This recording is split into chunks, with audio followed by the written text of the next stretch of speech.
So আমরা এতক্ষণ পর্যন্ত জাভাস্ক্রিপ্টের বেসিক দেখেছিলাম। অ্যাকচুয়ালি এই বেসিকগুলো না সব প্রোগ্রামিং ল্যাঙ্গুয়েজের জন্যই অলমোস্ট সেম। আপনি যেই প্রোগ্রামিং ল্যাঙ্গুয়েজেই সুইচ করেন, কনসেপ্টগুলো সেম। বাট এই সেকশন থেকে আমরা যা যা দেখব তা কিছুটা জাভাস্ক্রিপ্ট স্পেসিফিক, বাট অনেকগুলো কনসেপ্টও আবার অন্য প্রোগ্রামিং ল্যাঙ্গুয়েজেও আছে।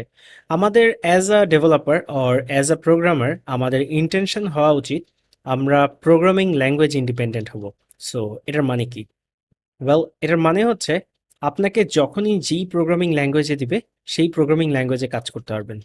তো এখন এটা আপনি যদি চিন্তা করেন আমি এতগুলো প্রোগ্রামিং ল্যাঙ্গুয়েজ শিখবো, অ্যান্ড ওয়ার্ল্ডে কতগুলো প্রোগ্রামিং ল্যাঙ্গুয়েজেস আছে। সো আসলে বিষয়টা এমন না।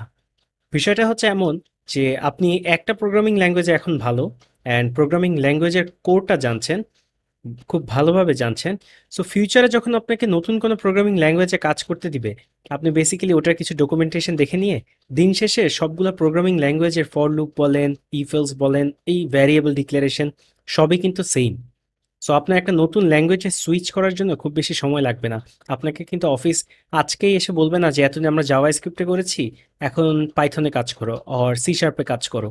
সো কোম্পানি এসে বলবে আমরা সুইচ করার প্ল্যান করছি, বা আপনার সিনিয়র এসে বলবে আমরা সুইচ করার প্ল্যান করছি। সো আমাদের একটা নতুন ল্যাঙ্গুয়েজে আমরা যাব। সো বেসিক্যালি আপনি গ্যাপ পাবেন, অ্যান্ড আপনি কুইকলি নতুন কোনো একটা ল্যাঙ্গুয়েজে ট্রান্সফার হতে হবে। অ্যান্ড এই জন্য ইন্ডিপেন্ডেন্ট হওয়া অনেক ইম্পর্টেন্ট, কারণ সব কোম্পানি কিন্তু সেম প্রোগ্রামিং ল্যাঙ্গুয়েজ ইউজ করে না। যদিও ওয়েব ওয়ার্ল্ডে জাভা স্ক্রিপ্ট ছাড়া কোনো অপশন নাই, ওয়েব ওয়ার্ল্ডে বলতে ফ্রন্ট এন্ডে জাভা স্ক্রিপ্ট ছাড়া কোনো অপশন নাই। বাট আপনি এগেইন জাভা স্ক্রিপ্ট কিন্তু যখন শুরু হয়েছে তখন অত পপুলার ছিল না, বাট এখন হঠাৎ করে পপুলার। কালকে যে নতুন একটা ল্যাঙ্গুয়েজ আসবে না তার কোনো গ্যারান্টি নাই। সো এই জন্যই আমাদেরকে আমরা প্রোগ্রামিং ল্যাঙ্গুয়েজ ইন্ডিপেন্ডেন্ট করে তুলব। সো আমরা মেইনলি যে জিনিসগুলোর উপর ফোকাস করব, logic build up.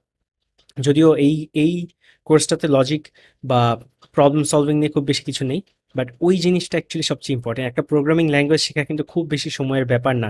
1 week, 2 week max. প্রথম প্রোগ্রামিং ল্যাঙ্গুয়েজটা হয়তো একটু সময় লাগবে, বাট দেন নতুন কোনো প্রোগ্রামিং ল্যাঙ্গুয়েজ ধরতে আপনার সময় লাগবে না।